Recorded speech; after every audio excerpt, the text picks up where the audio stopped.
कलम 2. नवीन राज्यांचा प्रवेश किंवा स्थापना. Admission or establishment of new states.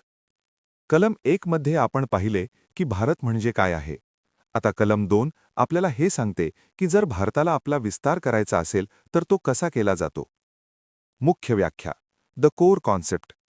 संविधानानुसार संसद कायद्याद्वारे तिला योग्य वाटतील अशा अटी व शर्तींवर नवीन राज्यांना संघराज्यात दाखल करून घेऊ शकते किंवा नवीन राज्यांची स्थापना करू शकते. याचा सोपा अर्थ असा की जे प्रदेश सध्या भारताचा भाग नाहीत त्यांना भारतात सामील करून घेण्याचा अधिकार फक्त संसदेला आहे. संसदेला मिळणारे 2 मुख्य अधिकार.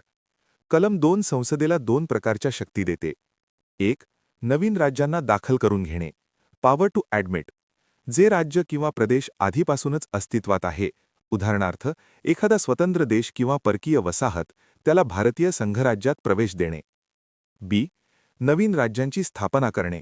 Power to establish. असा प्रदेश जो आधी राज्य म्हणून अस्तित्वात नव्हता पण भारताने तो मिळवला आहे तिथे नवीन राज्य प्रशासन सुरू करणे. एक ऐतिहासिक उदाहरण. सिक्कीम.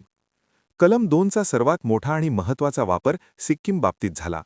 1974 पर्यंत सिक्कीम हे भारताचे राज्य नव्हते. तिथे चोघयाल राजवट होती.